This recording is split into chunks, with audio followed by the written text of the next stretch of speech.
It is a run before, in the middle, and at the end.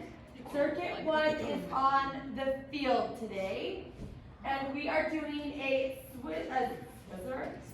scissor switch foot, or foot switch. So you're just going to find a line, any line on the field, and you're going to be going over the line like this for 30 seconds. Okay, so we'll have the clock going, watch the clock, make sure that you're doing this and you're keeping your back nice and flat and you're not just letting your back sway out. So breathe in as you exhale, keep that spine nice and neutral, keep that pelvis tilted just a little bit as you do this, and try and squeeze the glutes as you go. So you have 30 seconds of that. Then you have a traveling kettlebell swing toss. Pretend this is a kettlebell. Okay? If the kettlebell is in my right hand, my left foot is going to be the one that's stepping forward as I'm swinging, and then I'm switching at the top, okay? So you're just going here with that kettlebell, swinging and switching with the opposite hand and foot, okay? So you're gonna go 10 forward and go 10 back. Okay, making sure that when you're doing this, you're not getting sloppy and letting that kettlebell just drag you down. Make sure that you breathe in that core, make sure that back is nice and flat, the shoulders are down away from your ears as you're doing this, so that you have good back and lat integration as you do that. So listen to your body and pay attention. If the weight is too heavy, drop down to the next kettlebell, okay? We want you guys to be able to stay nice and fluid and that back nice and flat. So pick the correct weight. Then we've got a lateral lunge, reach, and toe touch. So we're here. Oh my gosh, I just blinked on this one. That was weird. Is it lateral lunge? Yeah, and then touch with your left. Oh, okay, yeah. And then come up. That's right. Okay. And then a toe touch. That's right. Okay. Whew. Sorry, guys. Okay, so you have a lateral lunge with the toe touch, and then you're going to come and do, it's kind of like a deadlift. So you're going to lift that leg off the ground. Okay. You're going to touch out with your lateral lunge, and then go down.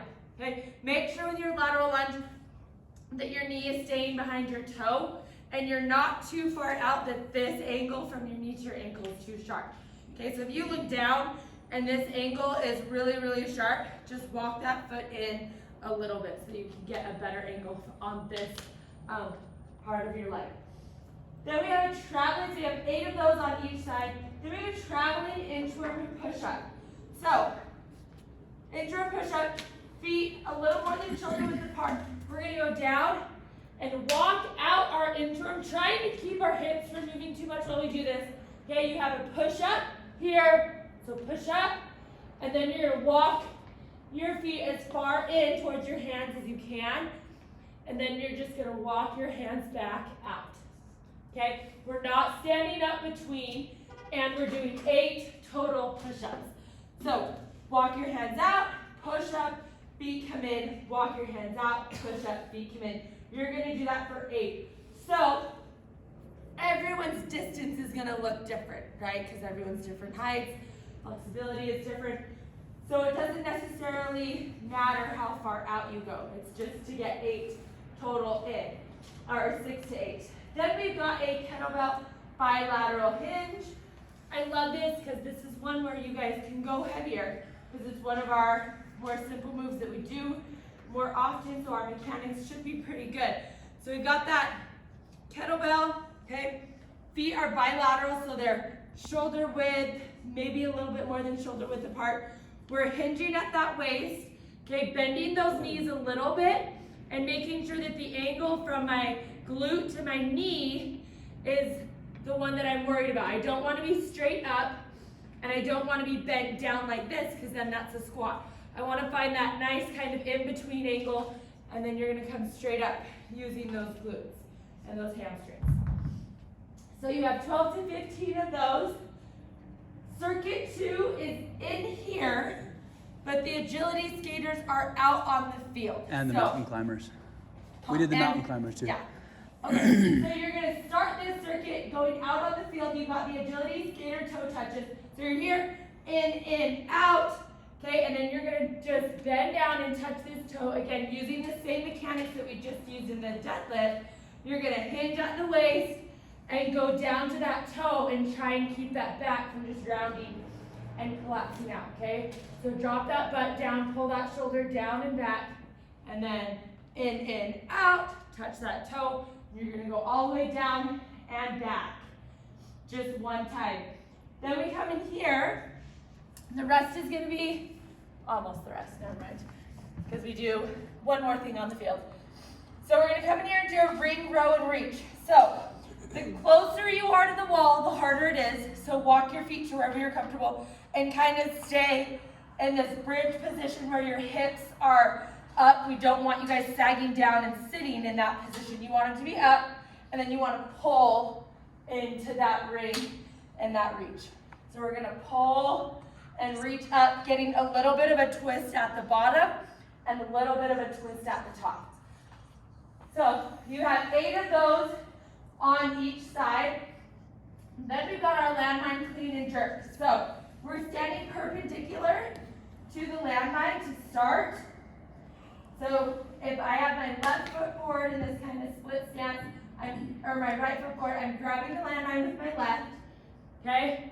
I'm gonna clean to here, and then I'm gonna jerk it up and press until, so that I have it contralateral. Left hand is up, right foot is forward. Bring it back down, turn back around, okay? Clean, jerk, and bring it back down. 6 to 8 of those on each side, okay? Make sure that when you go to jerk it up, it's one solid motion. I don't want you guys trying to straighten it up slowly so that you're using your back. Really get that motion and try and get it up in one powerful. If you can't, that means it's probably a little too heavy, okay? So, feel free to change the weights if you need to at any time. Then we've got our half get up with the snatch.